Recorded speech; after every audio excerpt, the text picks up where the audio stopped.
Thanks for staying with us. Videos of South Africans getting into scuffles with each other have been going viral, especially over the last few months. And there have been some famous ones. There, of course, was Hugo polisie. Then there was the battle in Kailami. Somebody pulled out a sword. There were small dogs involved. And then there was a more recent one called the Municipal Ninja, which has hit over 100,000 views. That one shows two municipal workers fighting against two men wearing black.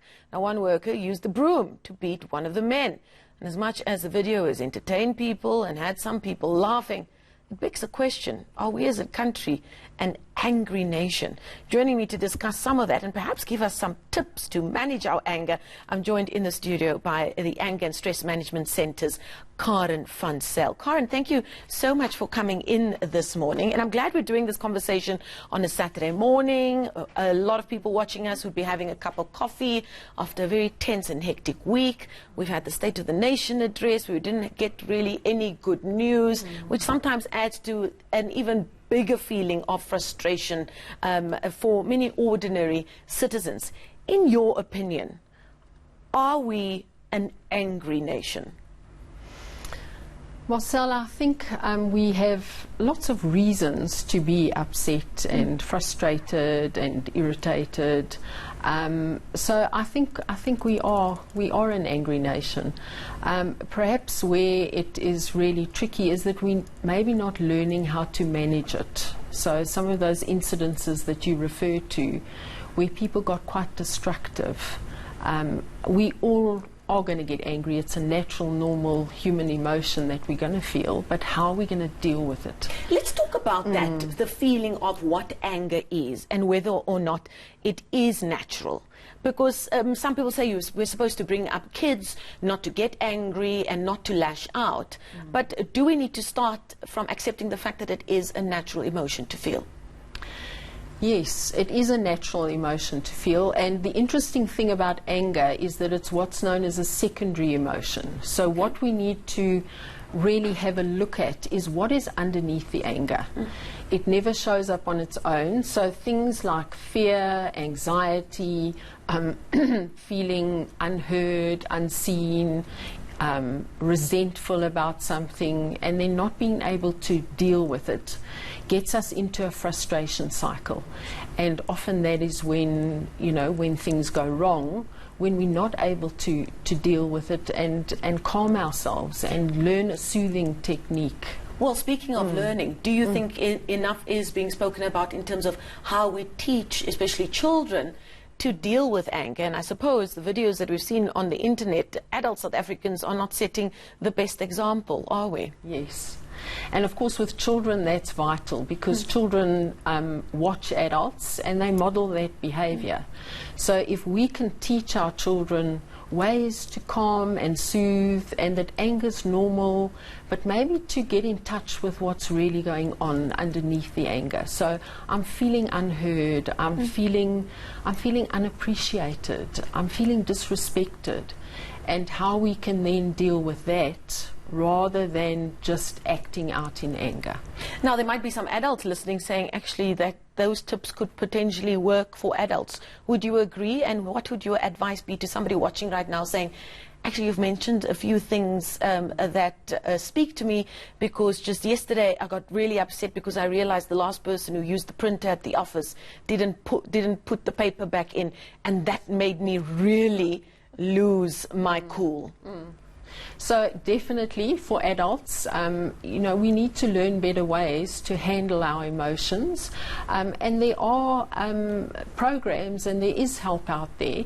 The problem is sometimes it's become a habit, so we don't really know any other way to deal with it, and before we even recognize that we are really on the point of exploding, we've already exploded. So it's learning to sort of be in touch in a moment by moment sort of way with our emotions, and becoming more mindful, being aware of what's going on in the sort of inner landscape, so to speak, and realizing is really important. And realizing what your triggers are, I'm assuming.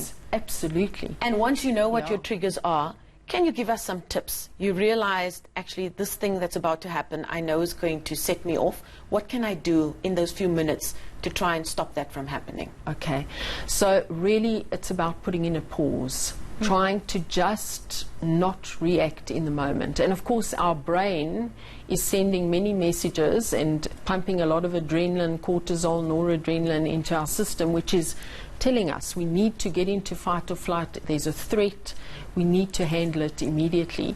But when we can understand that that is the sort of situation that we're in, how can we just step back a little bit, learn to pause, Take a breath. take a breath. Breathing is a wonderful technique to use.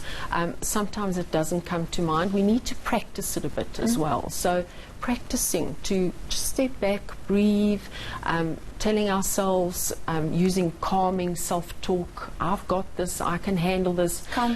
Counting 1 to 10 doesn't work so well, but counting backwards or counting objects works better.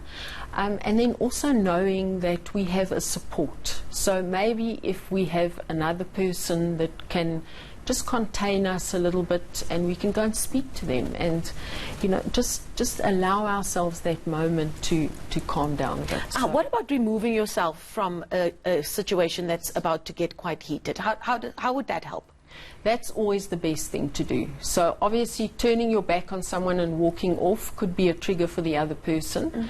So a better way to do that is to make an excuse, to say, I need some time to get my head around this, can you give me a few minutes, or can we get back to this later? So doing a timeout tool is very effective. Let's talk about healthy ways to vent. Some people would say social media has filled those gaps, but some would say in a not so positive manner. People now take to social media to post these videos of angry South Africans, but also to vent their anger, to, some would say, to spew hate about something that they're frustrated about that comes bubbling up. There are positives and negatives to finding places to vent your anger in a more positive manner. Sure. So venting, or expressing, I would rather say, is really important. We can't, you know, to keep it bottled up and to keep being resentful is not an option. So we do need to express it, but usually expressing it in a way that's more assertive, using a listening technique, being able to dialogue through a problem, so being able to hear the other person. And of course you can't do that if you're reactive and you in the reactive state. Oh, and in an echo chamber, as it were. Yes. So you need to soothe and calm down first, and then how can you just dialogue through the situation? But that takes being in a calm frame of mind, and that's what we're really looking at, is how do we soothe ourselves, calm ourselves down before we do something which is destructive, because anger can help us be quite constructive. We can change things. But if we are in a destructive sort of state, then it's probably going to go wrong.